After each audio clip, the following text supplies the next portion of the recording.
You ever notice how a single scent can take you back in time? One whiff, and suddenly you're 17 again. Big hair, neon lights, cassette tapes, a world that smelled like adventure and innocence all at once.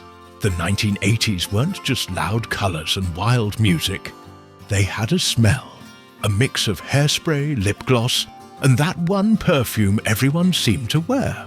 Maybe you had your own signature scent, or maybe you borrowed your sister's just to feel a little older. Let's take a slow walk through memory lane. 14 perfumes that defined the 80s.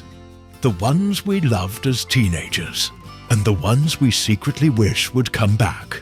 Number 1. Exclamation.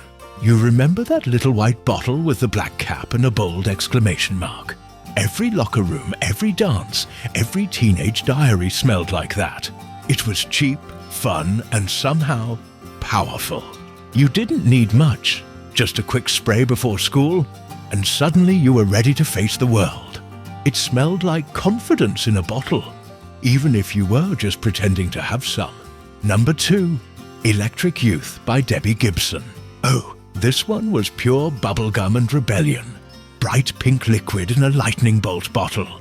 It was loud, sweet, and unapologetically young.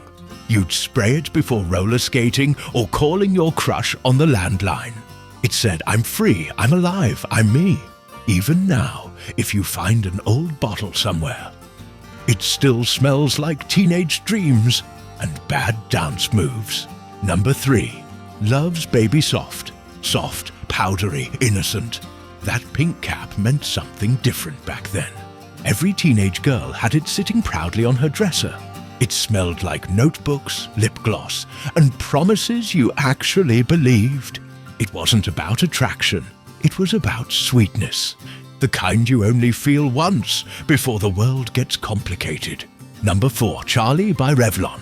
Ah, Charlie, the scent of independence. It was for the girls who didn't want to smell like anyone else. Strong, confident, with a hint of mystery. Your mom might have worn it too, and somehow you both made it your own. It was one of those rare perfumes that said, "I know who I am," even if you were still figuring it out. Number 5. Giorgio Beverly Hills. If you remember walking into a room and instantly smelling wealth, that was Giorgio. It didn't whisper, it announced itself. Bold, floral, and unapologetic. It was the perfume you saved for special nights out. The one that made you feel like you just stepped off Rodeo Drive. Even if you were really just going to the mall, you can still smell it in your mind, can't you? Number 6. Anais Anais by Cacharel. Soft, romantic, like the first time you fell in love. It had that delicate white flower scent that made you feel graceful, even in denim jackets. Somehow it managed to be pure and mature at the same time. You'd spray it before a date, hoping he'd notice. Most of the time he didn't, but you felt beautiful anyway. Number 7. Poison by Dior. Dark, mysterious, dangerous. The name said it all. If Love's Baby Soft was innocence, Poison was the complete opposite. That deep purple bottle had a way of turning heads. You didn't just wear it, you became it. The girl everyone wanted to know. And a few were afraid to approach. Maybe you had a friend who wore too much of it. We all did, and somehow it still smelled unforgettable. Number 8. Benetton Colors. Now this one was different. It wasn't fancy or mysterious. It was fun, colourful, fresh and energetic. You could smell the citrus and the optimism.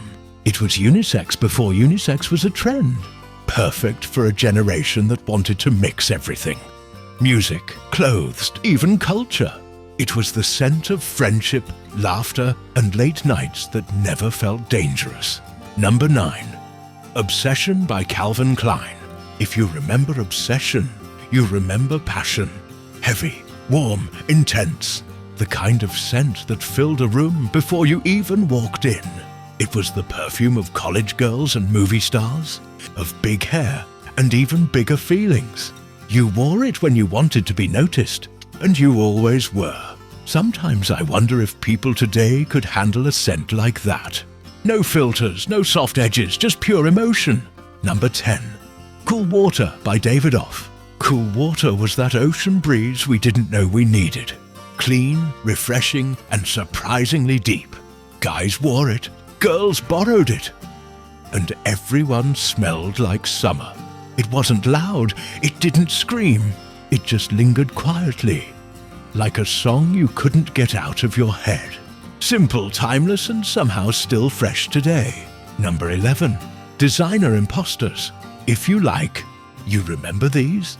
The copycat perfumes that claimed to smell just like the expensive ones. They were cheap, but we loved them anyway. You'd grab one from the drugstore shelf and feel like $1,000,000. If you like Giorgio, you'll love Primo. And you know what? Sometimes we really did. It wasn't about luxury. It was about belonging. Smelling like the cool girls, even when you couldn't afford the real thing. Number 12. Enjoli, the 8-hour perfume for the 24-hour woman. That slogan alone could sum up the decade. It was for the women juggling it all: work, family, love, ambition.